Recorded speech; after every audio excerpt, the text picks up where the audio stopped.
우리 신앙생활에 참 어려운 문제 중에 하나는 우리가 주님 앞에 충성을 다했을 때에 정말 이전과는 다른 그런 신앙생활을 할 때에 주님으로부터 어떤 대가나 보상이 눈에 보여지게끔 즉각적으로 우리에게 나타나지 않는다는 데 있습니다.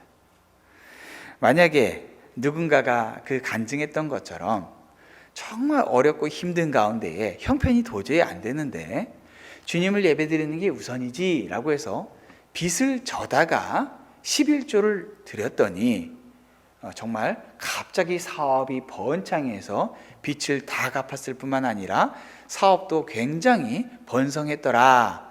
이런 간증이 우리의 삶에서 매우 반복적으로 흔하게 나타난다면은 우리가 신앙생활하면서 어려움과 환난을 당했을 때에도 별로 그렇게 그것 때문에 고민하고 힘들어하지 않을 거예요. 왜냐하면은 우리가 그런 가운데서도 주님께 시선을 조금만 맞추면은 그런 보상들이 즉각적으로 오기 때문에 그걸 굳이 염려하지 않을 수 있는 것이죠. 그런데 대부분의 경우는 그러한 간증과 같은 이야기는 말 그대로 매우 특별하기 때문에 우리의 삶에서 일상적으로 경험되어지기는 어려운 것이죠. 그렇기 때문에 TV나 여러 간증 집회 같은 데서 그런 이야기를 했을 때에 사람들이 와 하면서 놀라는 거예요.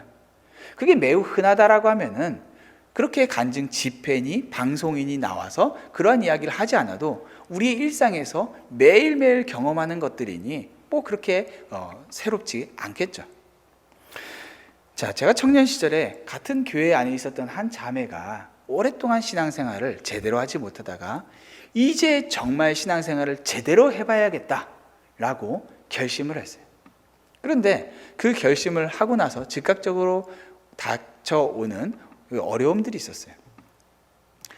식당에 갔는데 구두를 누가 바꿔 신어갔대요. 그래서 그 비싼 구두를 놓고 슬리퍼를 놓고 갔다는 거예요. 기가 막힌 거죠. 그리고 아버지가 갑자기 교통사고가 나서 병원에 입원을 한 거예요. 이런 여러 가지 어려운 일들이 갑자기 딱 닥쳐오니까 저에게 하는 말이, 내가 이전에 신앙생활을 진지하게 제대로 해봐야겠다라고 할 때는 경험하지 않았던 이러한 어려운 일들이 나에게 수없이 닥쳐오니 나 두렵다. 내가 계속해서 이 신앙생활을 해도 되는 건지 모르겠다라고 말하는 거예요. 모태신앙인 자매가 예수님을 믿는다라고 했는데 이렇게 어려운 일들이 계속해서 찾아오고 오히려 신앙을 제대로 세워보겠다라고 했을 때 그러한 보상이, 그러한 대가가 오지 않았을 때에 느껴지는 그러한 허탈함, 그러한 두려움들, 이런 것들을 우리 신앙생활에서 경험하곤 하죠.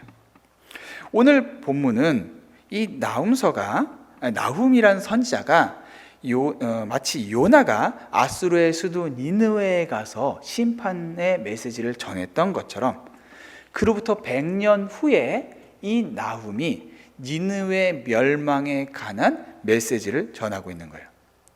여러분 아시는 것처럼 요나는 니느웨가 회개하고 돌이키기를 원하지 않았어요. 그죠? 그들은 이 유다를 괴롭히는 이 니느웨가 망해버리기를 바랬지 정말로 하나님의 이 메시지, 심판의 메시지를 듣고 회개하고 돌이키기를 원하지 않았던 거예요. 그런데 그들은 회개했고 하나님께서는 그 심판을 유보시키셨어요. 그런데 시간이 흐르면서 이들은 다시 죄악된 삶으로 돌아갑니다. 그리고 이 아수르가 북이스라엘을 멸망시켜버리고 그곳에 살고 있던 이스라엘 사람들 다 세계 곳곳으로 흩어버리고 그 땅에서 또 혼혈이 되도록 결혼을 서로 이방 민족끼리 시켜서 그 순수 혈통의 이스라엘 사람들이 남지 않게 만들어요. 그래요, 여러분이 아시는 사마리아인이라는 사람들은 바로 이 북이스라엘 사람들을 아수르가 멸망시키면서 온 세계의 사람들을 그곳에 보내서 강제로 결혼을 시켜서 순수 이스라엘의 정통성을 갖지 못하도록 한 사람들이 바로 사마리아인들이에요. 자, 그런데 이 북이스라엘이 멸망하기 전에 남유다에 아하스라고 하는 왕이 있었어요. 이 아하스라고 하는 왕은 여러분이 아시는 히스기야 왕의 아버지예요. 이 아하스 왕은 한마디로 못된 왕이었어요. 하나님을 경외하지 않고 자기 멋대로 살아가는 사람이었어요. 그런데 어느 날 북이스라엘이 망하기 전이니까 북이스라엘과 이 아람 군대가 서로 협력해서 남유다를 치기로 작정을 한 거예요.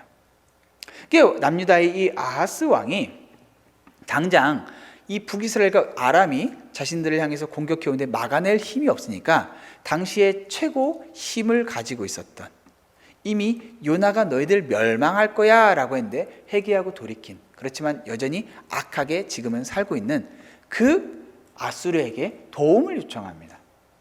도움을 요청하면서 그들이 성전 안에 있는 기물들을 갖다가 바쳐요. 자신의 왕궁에 있는 기물들과 함께. 그러니까 하나님을 의지하는 것이 아니라 하나님 성전에 있는 것들을 갖다가 세상의 힘을 의지해서 도움을 요청하는 거예요. 자, 그랬더니 이 아수르가 아람의 수도인 다메섹으로 진격을 해요. 그래서 그곳을 함락시켜 버려요. 아하스가 원했던 대로 된 거예요. 자, 그런데 그것을 함락시켰을 때 아하스 왕이 이제 이 아수르의 왕을 만나기 위해서 아수르가 정복한 다메섹 땅으로 찾아갑니다. 이 찾아갔는데 그곳에서 아수르의 왕을 보고 아수르가 섬기는 우상들과 그 제단을 보고 이 아하스 왕의 마음 가운데 감동이 와요. 야, 정말 강력한 나라, 그리고 그 강력한 나라가 섬기는 저 제단, 우상. 그래서 보았던 그것들을 그대로 돌아와서 제사장들에게 제단을 이야기하면서 이렇게 만들어라. 우상을 섬기는, 이방신을 섬기는 저들이 만들었던, 저들이 가지고 있는 그 제단을 똑같이 만들게 해요. 그리고 모든 중요한 제사를 다 그쪽으로 옮겨버려요. 하나님을 섬기는 대신에 저 강대한 아수르 왕의 신을 섬기기 시작한 거예요. 자, 그런 악한 왕, 하나님을 경외하지 않는 왕이 죽고, 여러분이 아시는 히스기야, 참 어질고 선한 왕 히스기야가, 그의 아들이 이제 아들인 히스기야가 왕이 됩니다. 이 히스기야는 하나님을 경외할 뿐만 아니라 자기 아버지가 망쳐놓은 이 이스라엘을 다시 개혁시키기를 원했어요. 그래서 아버지가 세운 제단들을 다 허물어 버려요. 그리고 여호와의 성전을 정화시켰고, 잃어버렸던 그 하나님을 향한 제사를 다시 회복시키는데, 너무 대대적으로 하나님께 드리는 제사가 있었다 보니까 제물을 갖다가 자기의 양떼들을 직접 제사를 위해서 백성들에서 나눠줘요. 제사를 드리도록. 그래서 수많은 제물들이 한꺼번에 제사를 드려짐으로써 제사장이 부족해서 제사를 다 드리지 못할 만큼 어마어마한 큰 규모의 영적인 갱신, 제사의 갱신이 오게 됩니다. 그리고 6월절에도 회복이 일어나요. 이 짧은 시간에 남유다에 놀라운 회복이 찾아온 거예요. 이 모든 일들, 놀라운 영적인 개혁, 갱신, 회복, 이것들이 일어난 후에 역대하 32장 1절은 이렇게 기록하고 있어요. 이 모든 충성된 일을 한 후에 아수르 왕 사네립이 유다에 들어와서 견고한 성읍들을 향하여 진을 치고 쳐서 점령하고자 한지라. 여러분, 영적인 갱신을 했고, 하나님을 향해서 망해버린 이 이스라엘 백성들에게 다시 하나님께로 돌아가자라고 해서 그렇게 돌아오고 있고, 돌아온 그러한 아름다운 회복의 모습이 이루어졌어요. 자, 그랬는데 그러한 이스라엘이, 남유다가 경험하게 된 것은 여전히 힘을 가지고 있고 포악한 저 아수르가 북이스라엘을 멸망시켜버리고 남유다를 향해서 진격해 오는 거예요. 그때 어떤 일이 일어나요? 너무 두려워서 하나님 앞에 기도했는데 이사야에게 사람을 보냈더니 선지자 이사야가 하나님께서 지켜주실 거야 라고 말씀하세요. 놀랍게도 그날 밤 아수르의 18만 5천 명의 군사가 하룻밤 만에 다 멸절해 버립니다. 그래서 아수르 왕은 자기 나라로 도망쳐 버리는데 거기서 죽임을 당해요. 자, 하나님의 은혜가 임했어요. 자, 그랬는데도 불구하고 여전히 아수르는 강력한 힘을 가지고 있어요. 히스기야가 죽자 그의 아들 므낫세가 왕이 됐는데, 여러분, 이 므낫세는요 자그마치 55년이나 이스라엘 남유다를 통치해요. 그런데 또 남유다에서 가장 악한 왕 중에 하나였어요. 악한 아하스에게서 선한 히스기야가 나고 선한 히스기야에게서 너무나도 악한 므낫세가 나왔어요. 여러분, 자식 농사가 부모가 아무리 잘해도 그렇게 되는 게 아니에요. 모든 사람은 자기 신앙에 대해서 자기 책임이 있어요. 부모는 분명히 자녀들의 이 신앙에 대한 책임을 가지고 있지만 궁극적으로는 그것은 누가 대신해 줄 수 있는 게 아니에요. 히스기야 같은 사람도, 심지어 다윗 같은 사람도 자식 농사에서 굉장한 어려움을 겪었어요. 이 므낫세가 왕이 되니까 자기 아버지가 개혁을 일으켜서 새롭게 다 다져놓은 이 모든 것들을 다시 다 엎어버려요. 마치 무슨 우리가 아는 민주당과 공화당이 서로 번갈아 가면서 서로의 제도를 뒤집는 것과는 비교도 되지 않을 정도로 완전히 싹 다 어집는데, 그게 서로 다른 정당이 아니라 아버지의 아들, 그 아들의 아들이 번갈아 가면서 그렇게 악한 짓들을 하는 거예요. 자, 그렇게 악한 온갖 악을 행하다가 수명 다 누리다가 그렇게 죽어요. 자, 그랬는데 그 아들이 2년 동안 통치를 하는데 또 악한 짓을 하다가 신하들에서 의해서 죽어요. 그리고 그 아들, 바로 요시야라고 하는 왕이 8살의 왕이 됩니다. 신하들이 막 죽이려고 하고 이런 위험한 가운데 8살의 왕이 되는데, 이 요시야 왕이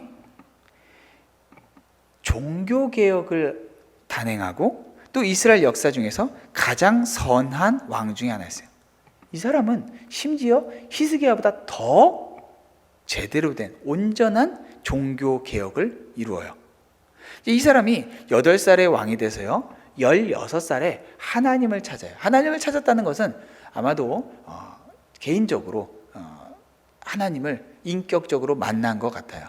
그래서 진실한 신앙을 갖게 돼요. 그리고 20살에 이스라엘 땅에 있는 자기 아버지, 할아버지가 다 엉망으로 만들어놓은 그 모든 우상 제단들을 싹 쓸어버려요. 26살에 성전을 정결하게 하는 모든 의식을 다 마치고 그 나이 26살에는 성전을 재건하는 일을 시작해요. 성전 재건을 시작하는데 성전 구석에서 너무나 오랫동안 어디 구석에 처박혀서 전혀 누구도 돌보지 않았던 모세의 율법을 발견하게 돼요. 그러니까 누구도 그 율법에 대해서 관심이 없었던 거예요. 근데 이 성전을 재건하려다 보니까 어디서 딱 찾아와 갖고 왕이 갖다 놓고 읽었는데 자신들의 죄악이 낱낱이 드러나는 거예요. 요시야 왕이 자기 옷을 찢으면서 회개해요. 그렇게 이 종교 개혁이 옷을 찢으면 회개하면서 유월절을 지키는데 온 이스라엘이 하나님 앞에 온전하게 세워지게 하는 거예요. 심지어는 이 사무엘 이후로 유례 없을 정도로 제대로 된 유월절을 지킨 거예요. 그러니까 왕이 세워진 이후로 이 요시야만큼 제대로 유월절을 지킨 사람이 없었다는 거예요. 심지어는 다윗 때조차도. 그러니까 얼마나 제대로 신앙생활과 영적인 회복을 외친 사람이었겠어요. 대단했겠죠. 자, 그렇게 유월절을 지키는 이때 나이가 26살인데 여전히 아수르는 강대국이에요. 자, 그리고 이 아수르가 계속해서 이 유다를 위협하고 그들에게 많은 것들을 요구하고 있는 상황이었어요. 자, 그때 바로 우리가 보고 있는 바로 이 나훔이라고 하는 선지자가 등장해요. 이 나훔 선지자는 자신의 이 나훔서 3장에 걸친 이 나훔서에서 무엇을 얘기하는 거 아니? 바로 아수르의 멸망, 그리고 특별히 그 아수르의 수도인 니느웨의 멸망에 대해서 선포해요. 그런데 이 나훔의 메시지는요, 너희 회개해라, 그럼 하나님께서 용서하시겠다, 이런 메시지가 없어요. 여기에는 무조건적인 심판의 메시지만 있어요. 돌이키는 게 없어요. 끝났다라는 거예요. 여러분, 이 심판의 메시지는요, 아수르에 가서 선포한 게 아니에요.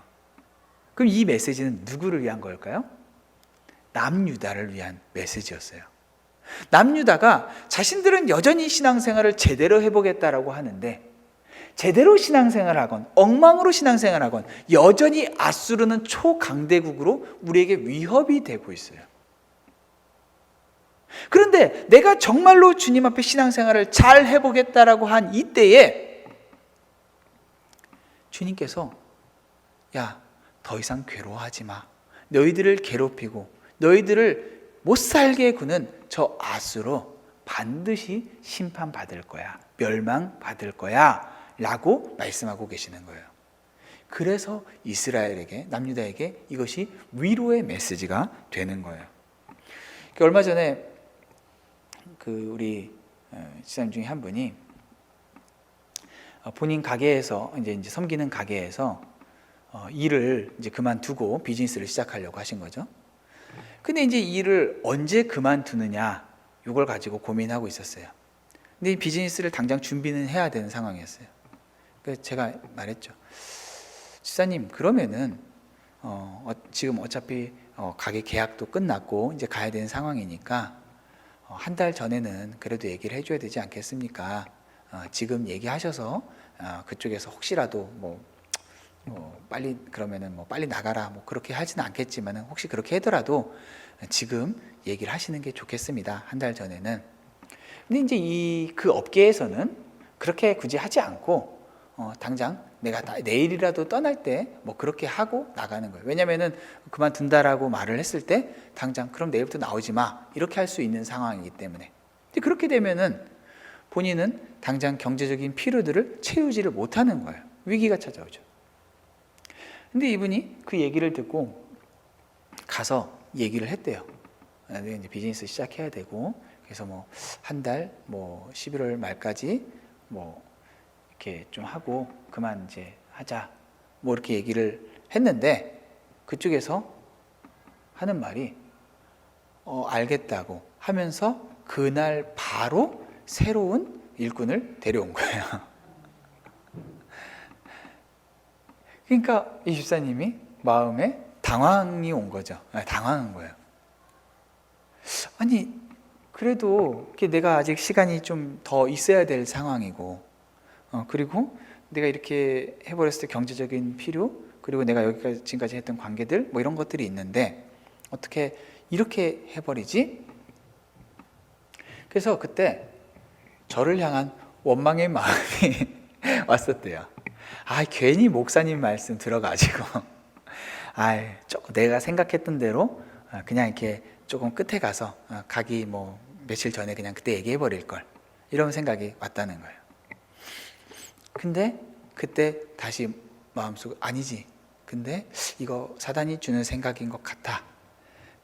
그렇지. 목사님이 얘기하셨던 것처럼 내가 이 사람들이 그렇게 하더라도 내 할 바, 도리, 그리고 이 사람들이 준비할 시간들 우리 정말로 다음날 바로 준비할 수 있을지는 몰랐지만 그날 바로 준비할 수 있을지는 몰랐지만은 내가 이 사람들과 함께 내가 어려울 때 이 사람들이 일자리를 줬고 이렇게 했는데 내가 내 편을 위해서 그냥 이렇게 하는 건 아닌 건 맞지. 하나님께서 기뻐하시기에 이게 맞겠지. 그렇게 마음을 먹었더니 그 다음에 자신이 당장 일을 그만두고 새로운 비즈니스를 준비하는 데 시간이 필요하다는 것을 발견하게 된 거예요. 그리고 그곳에서도 일주일 정도의 시간을 줘서 딱 그만큼 일하고 시작하면 될 수 있게끔 타이밍이 맞았다라는 거예요.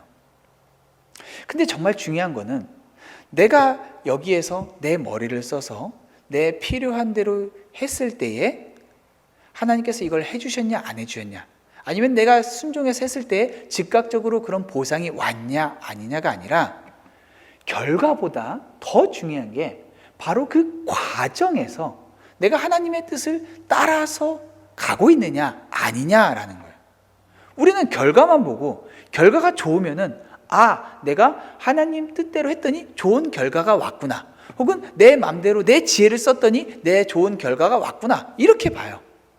그래서 하나님 없이 살아가는 사람들은 하나님 생각하지 않고 내 뜻대로 내 의지대로 내가 내 인생 책임지는 삶을 살아가고, 또 하나님께 물으면서 왔지만은 그 결과만을 보면은 하나님께서 좋은 결과, 즉각적인 눈에 보이는 좋은 결과를 경험했을 때는 하나님 역시 최고 하면서 내가 하나님 말씀 잘 들었더니 이런 좋은 결과가 있어 라고 하며 우리가 얘기했던 방송에서 간증 집회에서 하는 그러한 이야기들을 나누고, 즉각적인 결과가 내가 생각했던 대로 풀리지 않으면은 하나님을 원망하면서 시험에 들었느니 어떻게 이렇게 하실 수 있냐느니 라고 하면서 자신의 신앙의 모습을 다시 부끄러운 모습들을 드러내는 것이죠. 근데 정말 중요한 것은 내 눈앞에 보여지는 상황들, 결과가 아니라 내가 지금 바로 이 자리에서 하나님의 뜻을 따라서 제대로 된 신앙생활을 하고 있는가, 내 기준이 하나님의 뜻과 맞아떨어지는가 라고 하는 거예요. 우리는 다 결과로만 생각을 하는데 하나님은 결과로만 보시지 않아요. 만약에 결과로만 봤다라고 하면은 히스기야가 낳은 아들을 생각했을 때 히스기야는 망해버린 사람이에요. 결과로만 생각했을 때 다윗도 솔로몬도 다 망해버린 사람이에요. 아브라함은 어땠어요? 아브라함은 가나안에서 땅 한 평 없이 자기 무덤 하나 가지고 죽은 사람이었어요. 그 눈앞에 보여지는 결과만 생각하면은 아무 의미가 없어요. 그렇지만 하나님이 우리에게 바라시는 것은 지금 눈앞에 시련과 아픔, 시험이 있다고 할지라도 여전히 믿음 가운데서 살아가느냐라고 하는 거예요. 지금 이 요아스가 정말로 신앙생활을 제대로 해보겠다, 너희들 모두 다 같이 하나님을 믿고 따르자, 아수르를 더 이상 우리가 의지하지 말자, 우리 아버지, 할아버지, 고조 할아버지인가요? 히스기야 그 위에가 증주 위에가 고조가 맞죠? 네, 고조 할아버지 그렇게 하나님 섬기지 않고 멋대로 살아갔지만 우리는 제대로 신앙생활 하자, 아수르 의지하지 않자 말자라고 했더니 여전히 아수르는 강대해요. 아수르 수도 니느웨는요, 그 몇천 년 전에 2000 수백 년 전인데, 이제 한 500년 전인데 700년? 네, 이제 700년 전에 인구가 자그마치 30만 명이나 살 수 있었던 거대한 도시였어요. 성 주변을 성곽이 둘러싸고 있는데 그 성벽에 마차 3대가 달릴 수 있을 만큼 두껍게 성벽을 쳤다라고 말해요. 그리고 그 성벽 주변으로 깊고 넓은 호수가 있어서 난공불락의 성이었어요. 누구도 그 성을 넘겨들 수 없게끔 그러한 성이 됐어요. 성으로 세워졌어요. 자, 그런데요, 이 요아스가 왕으로 있었을 때, 요아스가 주전 609년에 죽어요. 그런데 그로부터 딱 3년 전 BC 612년에 바로 얼마 전에 나타난 신생 바벨론 제국이 이 아수르를 공격해 들어오는데, 얼마 전까지만 해도 아수르의 지배하에 있었던 이 바벨론이 갑자기 메대 바벨 같이 공격을 해서 이 아수르를 정복해버려요. 니느웨를 정복해버려요.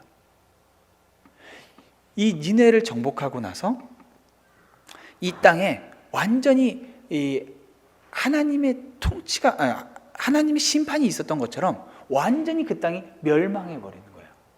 그리고 이 아수르가 수도로 옮기는데 결국 609년에 그 수도까지 다 망해버리게 되는데, 이 니느웨 땅에 어떤 일이 발생하냐면은 609년 그 요아스가 죽는 그 해에 이 땅에 홍수가 와요. 홍수가 와서 이 땅을 덮쳐버리는데 완전히 깊이 토사가 덮어버려서 그 땅에 니느웨가 있었다라는 흔적이 남지 않게끔 싹 사라져버려요. 그래서 역사에서 이 니느웨, 아수르라는 나라에 대한 이 명확한 증거가 없었어요. 얼마만큼? 자그마치 2500년간.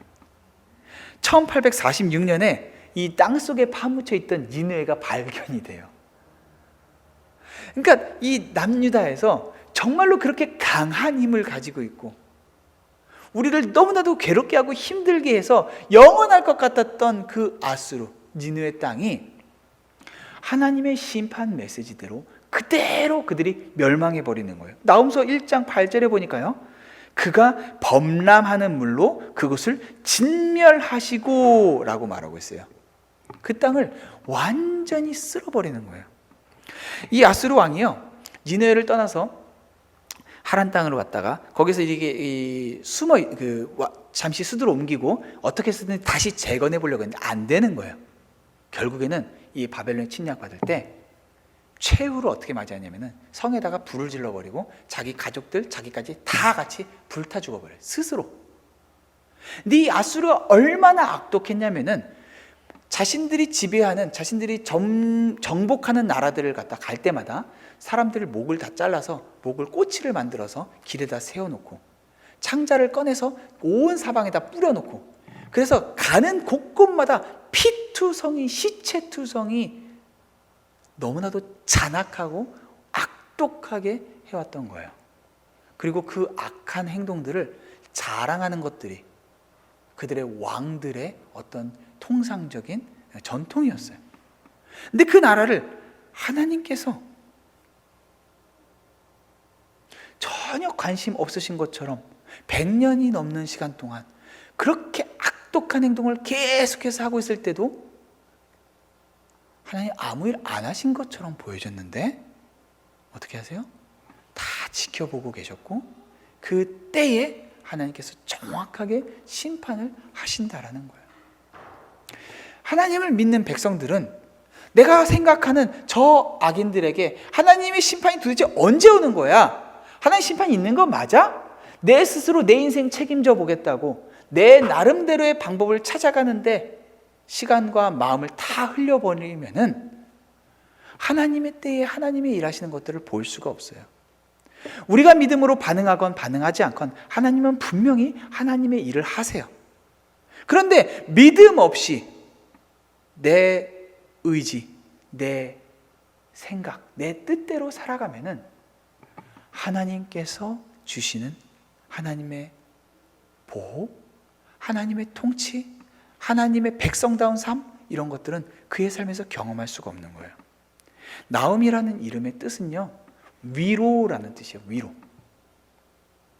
여러분, 심판만을 얘기하는데 어떻게 이게 위로가 될 수 있어요?